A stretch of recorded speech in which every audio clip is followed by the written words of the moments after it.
What's up, people? This is Alexander. This is a late night Periscope, but whatever. I felt like doing this. This is in response to a question that was asked in the AMA a moment ago.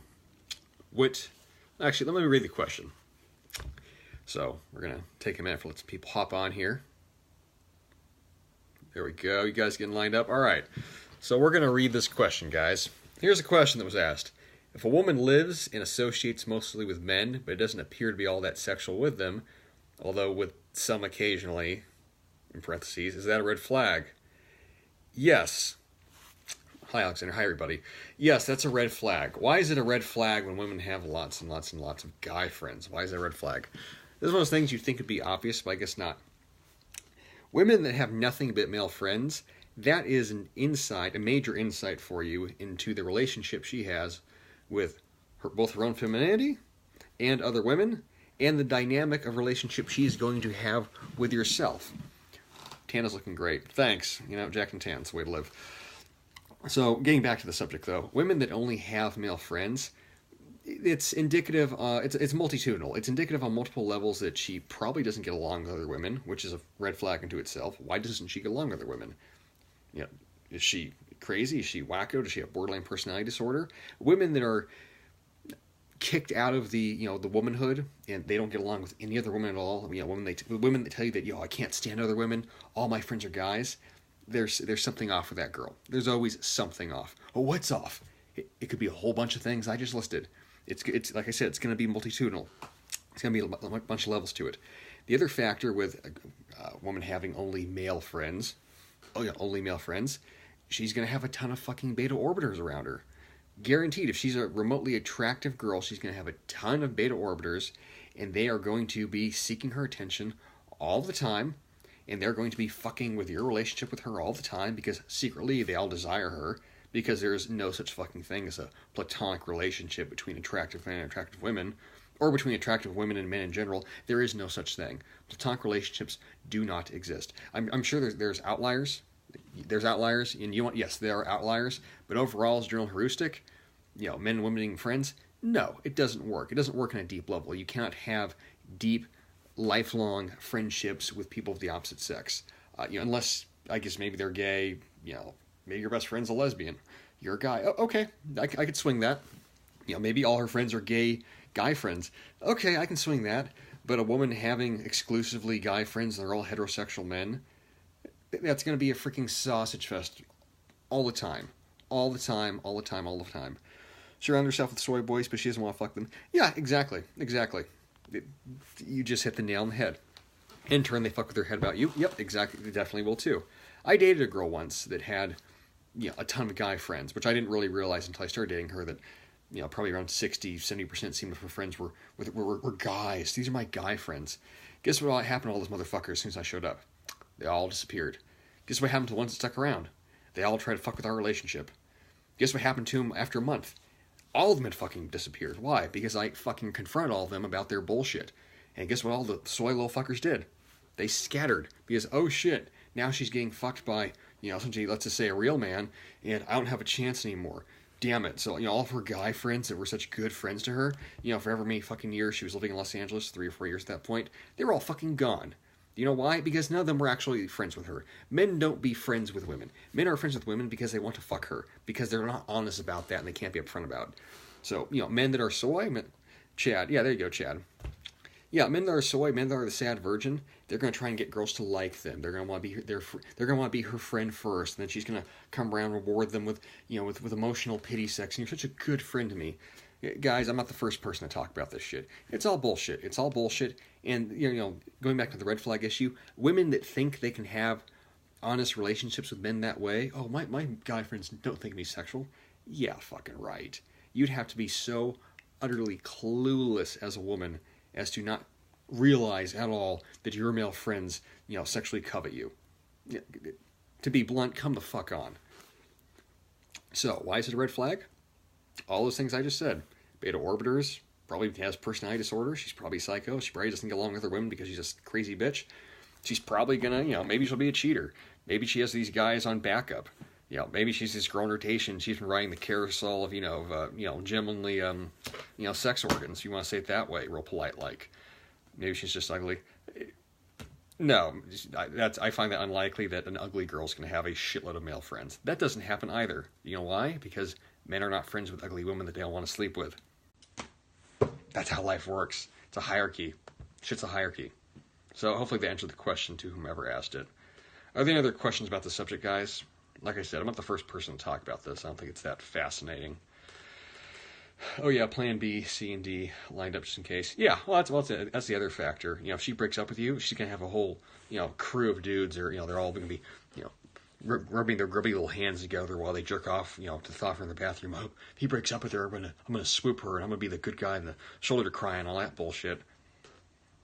You really want to be in a relationship with that girl? Really? No.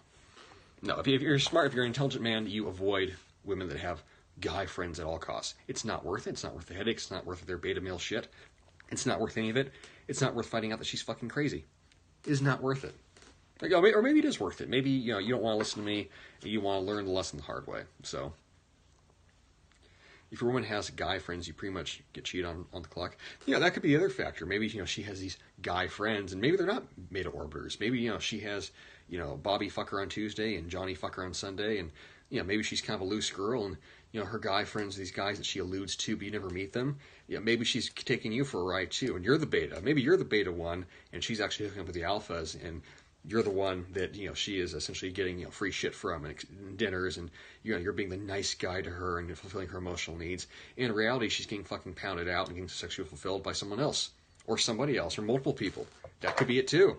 So again, red flags. Just fucking, it's like a fucking Christmas tree of red flags fucking everywhere.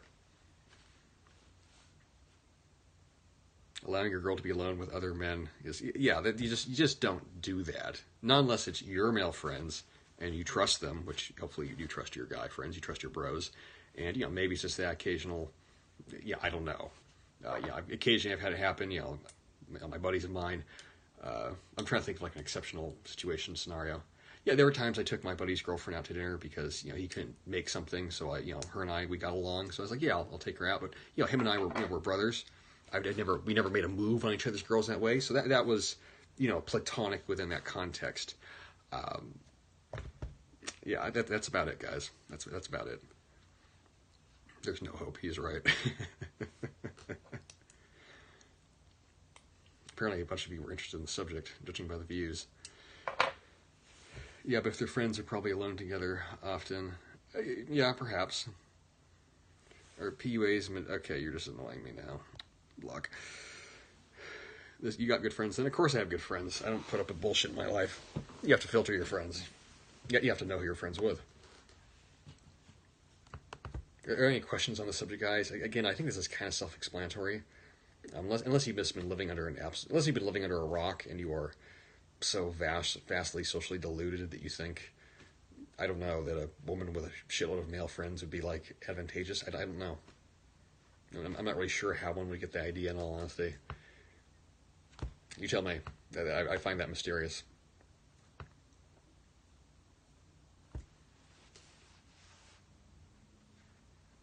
And so, questions. If you guys want questions, we can just chit-chat.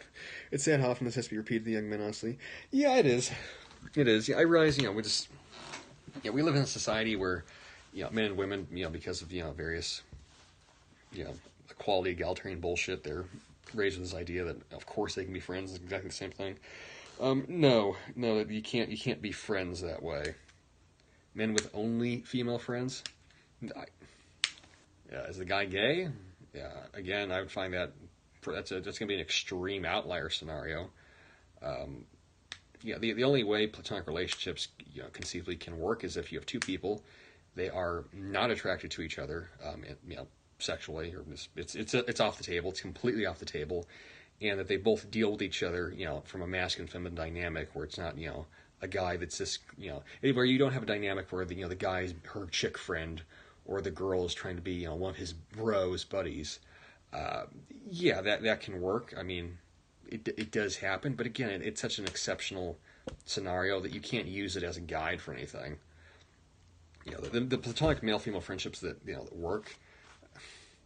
One time out of 1,000, you encounter that. It's like, oh, they're friends, and they're friends.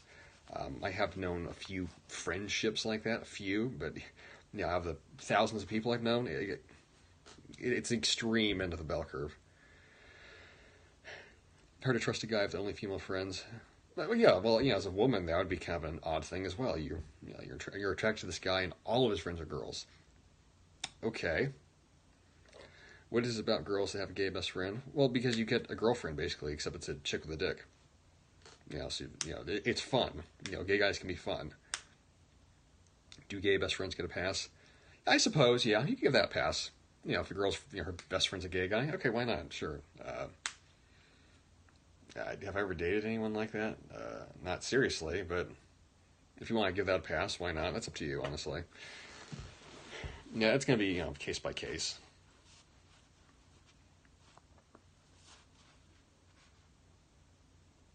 Anything else, people?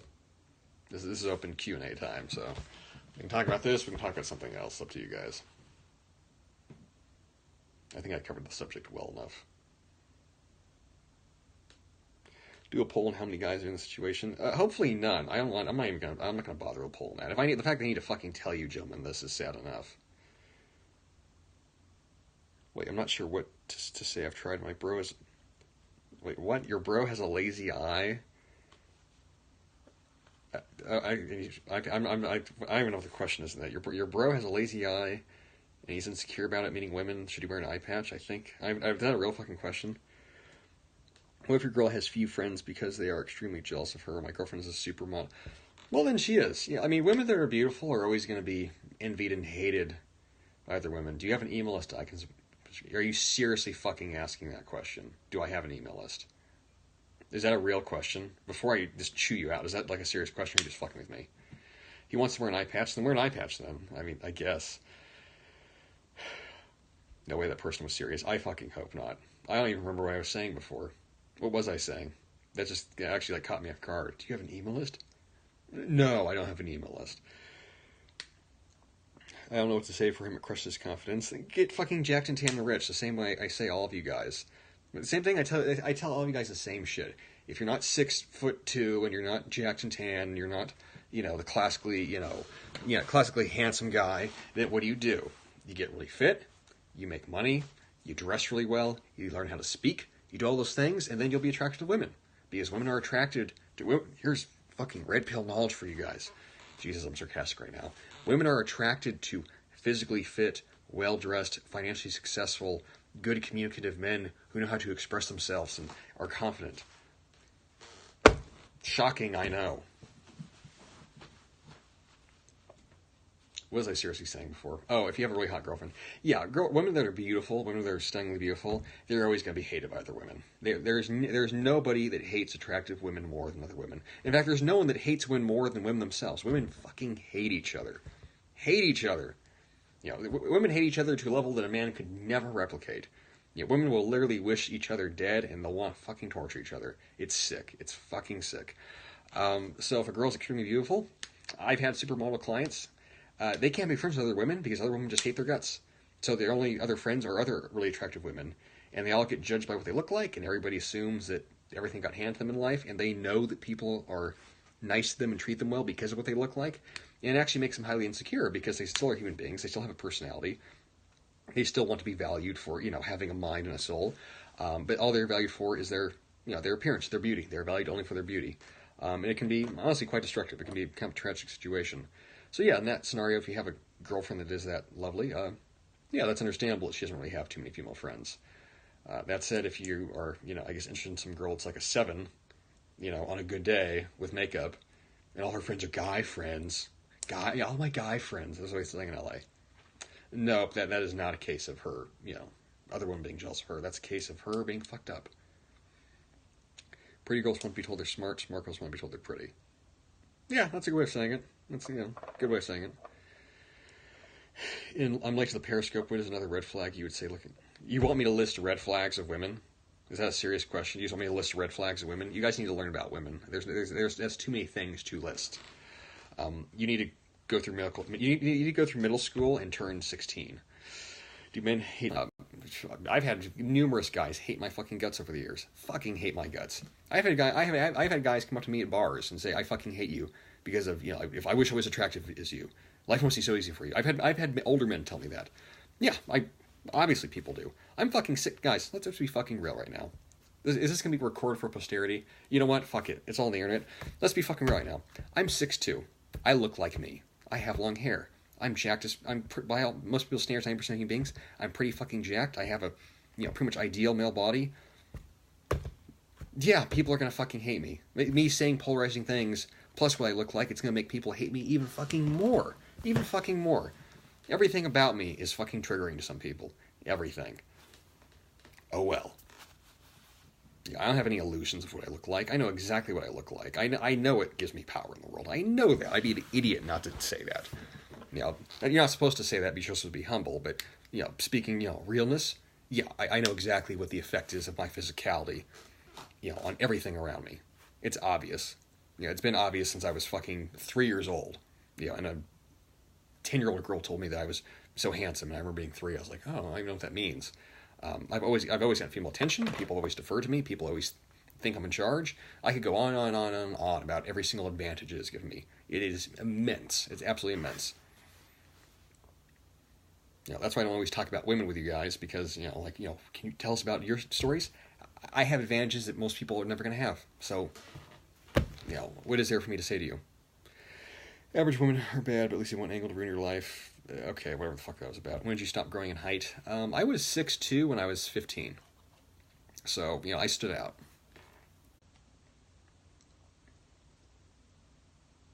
It's the jawline, man. Yeah, it's the jawline, you know, everything else.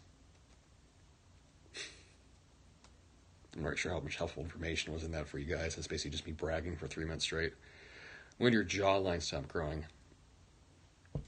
Yeah, I don't know. My face, if I was to look at myself when I was 17 till now, I definitely, yeah, I look older, obviously.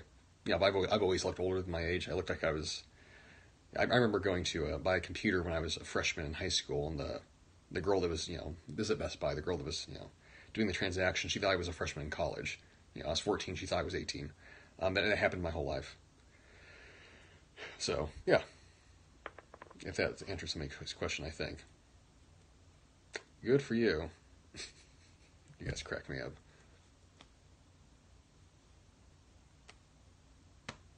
Any actual questions at all, or is it just me that's fucking talking about myself? Yeah, because as narcissistically as I'd love to do that, I don't know if that's that helpful for anything. How do you know when you found your true passion in life? That's a good question, actually. That's a very good question. How do you know when you found your true passion? Yeah, I mean, you know, without getting into discussion of passion being created versus found, XYZ, yeah, I would say you have found your true passion when you have a feeling of purpose and fulfillment that literally approaches religious ecstasy doing it. When you have that, you know, when you experience that, you will know it, and it's something that has to be experienced to be known. So, you know, I can try to describe it. You know, if you are passionate and you found your true passion, it makes you feel this way, and you have joy, you have gratitude, you have purpose. I could use all those kinds of verbs, you know, or adjectives you know I'm going to use, but it is truly a feeling, you know, that is from, you know, the top and bottom of your soul. It is unquestionable to you. You know, and perhaps that's the best way to define it. You have found your passion when you are doing the thing that you would never question to the meaning and the purpose of it. Yeah, sure, it's my friend. Why not? Yeah, whatever floats your boat. So yeah, that's passion. When's the book dropping? Next week. Do you have childhood trauma? Nothing that's worth blaming my life on. What was the weirdest question you've ever gotten on this Periscope? Dude, I don't even know where to start with these questions, man. I was surprised when everyone started commenting on my hair when I started doing Periscopes. Let's see, you know, the hair, the jawline, the chest hair when I'm wearing a tank top. It's always like a topic of discussion. More hair questions about what I do for my hair. You know, you have a deep voice. You know, since apparently all of you are around soy men, and you've never heard a man's voice before. So yeah, the questions has gone. I think that's what surprised me the most was the questions about personal appearance, since I wasn't really expecting that. Have you ever not had a hairstyle? Yeah, I've had my hair short, but I prefer it long. Can you jump through a hula hoop? I don't know if that's a trick question or not, so I'm not going to answer it. Ride a unicycle. I've never ridden one. You seem more tired than usual. Well, it is the end of the day, man. Usually I do these things earlier. Is Michael Mason a real person? Yes, he is.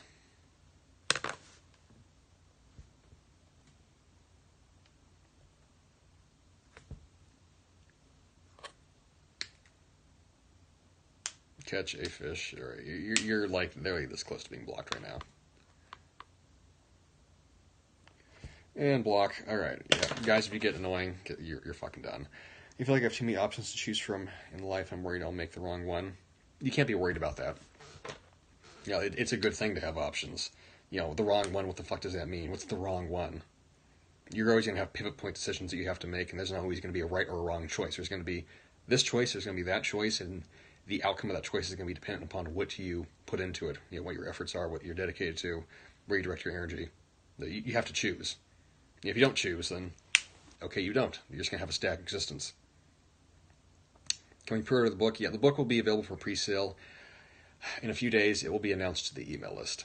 So, if you're not on the email list, I suggest getting on the email list. And if you don't have an email list, I don't know what you are doing with your life. How close are skinny fat training diets needs correlate to hard gainers? That's a good question. They're not as close as you might think, in all honesty. So skinny fats, they're very metabolically, fucked, for lack of a better way of saying it. Hard gainers, their fundamental issue oftentimes is either they overtrain or they just do not eat enough, or both. Some people, they only respond to some people do not respond well to really heavy training. Some people do not respond well to high volumes of training. It's very easy to overload their recovery mechanisms. So it's not, there are some similarities to it, but it's not quite the same, in all honesty. You couldn't really lump them in together. Question, Robert Morris something. Okay, whatever. That is a good question, though. Yeah, the best, actually, to you guys, it's something of a solution. The best hard gainer resource is called the Hard Gainer Solution. You can get this on Amazon. The progenitor creator of it, Scott Abel, he is the probably one of the best personal trainers to ever live. I guess if you were to say it that way. But a master trainer, has worked with hard gainers his whole career. He's been training people for 4 decades. He created a really excellent resource in the Hard Gainer Solution. Also has a YouTube channel, actually, Scott Abel. I think it's a Scott Abel training, or maybe just Scott Abel, type that in. And he has a whole web series on hard gainers, and it's all free. So, the book, the ebook, that's on Gumroad. I should probably just send that out. Where would you be without lifting? I have no idea. It's not really a question I entertain. Yeah, it's just one of those, I'm not a retrospective person. So what would my life be if I never did this? I'd be somebody else, so it doesn't matter. Is it possible to lose fat but not lose weight? If you gain muscle at a rate which matches your fat loss, sure. You look like Jesus. Guess what? You're the first person to tell me that ever. Not to be a snappy asshole, guys, but yeah, I know. We've heard Jesus and Tarzan and apparently like 8 guys in the WWE and, so on and so forth. What's your favorite form of music? Don't have one. Muscle weight not detrimental as fat weight. Is that a question or is that a statement? Obviously, having muscle is not detrimental. Fat is fatal. Are you a fan of Kelly Starrett? He certainly has good ideas. He's got a lot of helpful content. He's helped a lot of people. We might disagree on certain, multi-level perspective points as to, what pain and functionality mean in regards to the nervous system. But, that's neither here nor there, and it's nothing that I would ever share with general population people, since you wouldn't understand what we were talking about in the first place. So, on the basis of, do I think he's a good guy who has useful information? Yeah, absolutely. Do you watch porn? Serious question. No. Which martial art style is the best for beginners? Boxing, Muay Thai, Brazilian Jiu-Jitsu. I mean, honestly, it's not really a style so much as just what are you comfortable with. Do you want to learn how to throw hands? Do you want to learn how to roll around the floor? Do you want to learn how to throw hands and knees and kicks? Pick one. What's your typical breakfast like? I skip breakfast. I don't eat breakfast. I intermittent fast. Do you have any guilty pleasures? Yeah, doing periscopes and talking for too long. Recently discovered your Twitter page and like the information you tweet along with your viewpoints. Cool. Good for you. And thanks for following, I suppose. Yeah, just remember that I'm not serious about everything I say. For you guys that take me utterly serious about everything, God help you. Favorite pre-workout meal? I don't have one. I intermittent fast. I never ever eat before I train. Would you ever do a live scope showing your ballet dancing? No. Ballet is to myself. That is for me. And that is something that is my inner world. And I don't give a shit whether people see that or not. You know, it's as a separate sphere of reality, let us say. This topic title. It was a good one, wasn't it? It apparently held everybody's attention, too. Usually you guys would have dropped off by now. Do you lift while fasting? Yeah. Yeah, I do.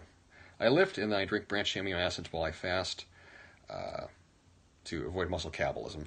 What got you into ballet? Women. Women got me into ballet. I am an addict of beauty, and ballet is the most beautiful thing I've ever seen, ever. So I do it. Because that is how I worship. I will say it that way. I've been fat my whole life. First I start to unfat myself. Start walking and clean up your fucking eating. Eat like an adult. And walk. And then if you start doing that and you start lifting, then yeah, you'll unfat yourself. Views on fake it before you make it versus admitting how much you don't know. Hard to articulate, sorry. That's not hard to articulate. It's actually perfectly said. Fake it before you make it, or, do you admit that you don't know anything? It's both. Yeah, that strikes a balance. Yeah, there is a factor. Thoughts on polyamorous relationships. Polyamorous relationships always fucking fail. That's for hedonists and sinners. So fuck that. But, to address the question of faking it till you make it versus, admitting you don't do anything, there is a such thing as being a leader for people while also being a beginner. Yeah, I've told a lot of you young guys this, young gentlemen, young ladies, if you are doing a profession or career, or you're in college and you are learning things, obviously you're not an expert, obviously you don't have life experience to tell people how to live, but you can show how you live, authentically, let's say, and you can be a leader in that regard. So why not talk about what your experiences are? Is that faking it? No, you're not faking it when it's your life. If you are faking it in the sensibility of trying to be an authority of things you have no experience to, yeah, then you are faking it. So there's some depth to that. There's some depth to those two models. Obviously, if you want to eventually be an authority, you have to present yourself with some level of confidence. But there's also such thing as being confidently ignorant. In the way that I know that I don't know anything, but I'm willing to learn, and I'm going to share with you what I'm learning. So you have to sort of roll all that together. And then if you put being a good student together, then you put being open to learning together, and then you put wanting to be a leader to people together in the sense that you're going to provide them guidance based upon your own self, then you don't have to fake things, and you can still act with confidence, and you can still learn openly. Yeah, that's hopefully the answer. Hopefully I explained that. Hopefully it did. It's a good question though, but the dichotomy that gets presented with that, where it's kind of either or. Do you fake it, or do you you admit that you don't know anything? It's neither of those things. I just ignored all the questions for the last however many minutes. So, what is your opinion on nihilism? It's nihilism. You want to think that life doesn't mean anything? Then fucking go ahead. See how you live and die. You spoke too fast. Where's your book on fasting? It's on Gumroad. I'll share that just on Twitter after I hop off this. Which books have you read the most number of times? What books have I read the most number of times? Probably the Little House on the Prairie series, actually. Alexander, you recommended The Way of Men by J.D. It was very good. Yeah, excellent. I'm glad you read that. Will you expand on intermittent fasting? No, you can get the book. That's intermittent fasting. I've recorded 4 different Periscopes on that. Or not Periscopes, but podcasts. It's fucking boring to talk about. Yeah, not to be a dick, but it just is. Intermittent fasting, you don't eat for a certain number of hours. Yeah, you can fucking Google that and find God knows how much information on it. Red Shogun, loved it, didn't change my life. Why was it so influential to you? Probably because I was incarcerated when I was reading it. What is considered high tea? Google that, look that up. That's a Google question. You can fucking type that in 5 minutes. And the time you've been asking that repeatedly, you could have gone and looked it up yourself. Do you have any models or tricks for generating your... I just missed it. That just faded out. Sorry, dude. Ask that again. It sounded like it was a good question. You got like a minute left on this, so.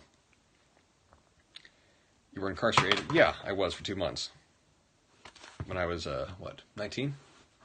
18? 19. Almost 10 years ago. It'll be 10 years ago this year. Or maybe that'd be 11 years, actually. Anyway. Any final questions, guys? How many close friends do you have? If I was to count it off, 1, 2, 3, less than 10. How do you implement sprints into your training routine? Whenever I feel like. Asking for advice about asking better questions. The quality of your thinking determines the quality of your questions. If you can think multimodal and you have a sufficient IQ to realize that there are multiple perspectives to things and that learning is contextual and you understand what context is, you will ask good questions. If you don't understand context at all, then you don't. What is your advice to people wanting to promote themselves, projects like through podcast, YouTube? Are you not on my email list? If you are on my email list, read the big enchilada email, How to Make Money Online. I talked about self-promotion marketing on that very extensively. If you're not, maybe we'll record a podcast on the subject. Would you consider your incarceration as a turning point in your life? Yes, absolutely. How can you legally have a gun if you have a record? Well, because you can get shit expunged after so many years. So then you can buy a gun legally. But yeah, obviously felons are not allowed to own guns. So that's just the law. To you, what is the most valuable intangible someone can possess? The belief that what they do matters. I think that's simple enough and powerful enough that you can understand it. Everything you do matters, or nothing you do matters. Pick one, and then see which way you go. See which way it goes. You're 30, like really? No, I'm 28. Gonna be 29. Which U.S. state are you in? California. Do you think everyone has a midlife crisis? No. Only those people that have lived their life not conscientiously and have lived in such a way they just didn't think about it. Is this therapeutic for you? Perhaps. It's fun, if nothing else. Do you take probiotics? No. What do you think of Jersky Gregoris? I have no idea what the fuck that is. Yeah, I don't pay much attention to other people in the fitness industry. Very, very, very little attention, actually. So, yeah, I know who the main players are because I used to be in it more. Aside from that, I don't put, people's programs that they put out, like, the main ones I'm familiar with, I can analyze stuff, but some dudes that, I don't know who that is. So, are you Hotep? Hotep for life, fam. Good diet for a growing kid, a diet that is, good diet for a growing kid, Jesus fucking Christ. Read the book Deep Nutrition by Catherine Shanahan, and that will explain that question to you. Or somatotypes bullshit. They kind of are. Body types are not bullshit, but the idea of there being just 3 body types, the biology does not quite work that way. It's not so sharply delineated. Do you take any herbs? Now, do you mean supplements, or I'm not sure what you mean by that. Anything else, people? I'm about to record a podcast right now, so this is actually my warm up for that, to get my voice going. Which is kind of lost a little bit right now. You can probably tell it's rough, as one of you commented. Does it bother you that Cali is majority liberal with people foaming from the mouth extremists? It's not. Cali is not that bad. I mean, obviously it's a liberal state, but the perception other people have of it, unless you live here, California is not that political per se in terms of the population day to day. It's only if you really, I guess, bring it up in conversation. And even then, there's lots of red areas. So, yeah, I mean, California does a lot of things shitty. Definitely, but if you've never been to California, I'll say it this way. If you've never been to a place and you think you know the characteristics of that place, you don't. So, yeah, and you can make broad estimations like, maybe something like, I think Sweden has a massive rape problem due to the immigrant crisis. That seems to be statistically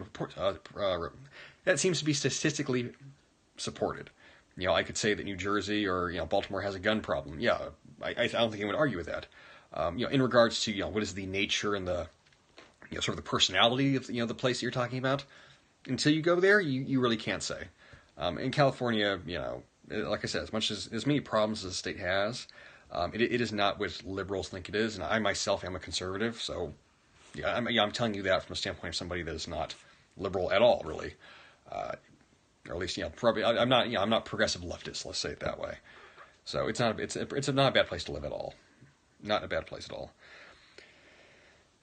I lived in Monterey for 3 years and hate it because it was so conservative. There you go. I assume you mean Monterey, California. Yeah, California has lots of conservative places. San Francisco is obviously left-wing communist insanity. LA's pretty, progressive that way. But California would surprise people at how conservative people are, despite, sort of claiming to have, quote-unquote left-wing views. HIIT or jogging to burn fat? That's not a good question because that's going to be dependent upon your diet and your caloric intake and what your level of fitness is and whether you know how to do either of those things appropriately or not. So I would say HIIT, but jogging might be better, or walking might be superior. That's multifactorial. Do you make a note of people in your head who pissed you off in Periscope? No, I just blocked them. I've already blocked like 4 people in this Periscope. You're so well spoken that must be intimidating to some people. It can be. Obviously, when you have I have a high verbal IQ, I know that. So when you can speak well and speak quickly, and you're able to process things with rapidity, yeah, you can tear people apart that way verbally. Yeah, I'm pretty hell to argue with. Best state in the USA besides California. I really like Texas. I really, really like Texas. So I could live in Texas. Why not? Please make a podcast with a limitable man. Why? The self-fulfilling prophecy bullshit. No, not in the slightest. People set up their own ends all the time. You can set yourself up for greatness. You can set yourself up to be sent into hell. Anyone that's been alive long enough, anyone that has been alive long enough has seen people that have destroyed themselves, and they essentially said they were going to, and they did. So the self-fulfilling prophecy being bullshit, not at all, not in any which way. It can absolutely be true, or it can absolutely be brought to truth. I guess say it that way. That's a pretty good question. All right, guys, good talk. I'm gonna record the podcast now. Talk to y'all again. And, final point, don't date girls with guy friends. Can verbal IQ increase? No, not really. Well, you could read a lot, then, obviously you can increase your vocabulary, but IQs doesn't really go up too much. Maybe you got like 5 points you can expand on. I'm an Ashkenazi Jew, so, average IQ for us is like 130. And mine's probably, maybe it's above that. I don't know. I've never actually had it tested, but I assume that it's, not in the double digits. Pretty sure it's triple digits. So, anyway, adios, gentlemen and ladies.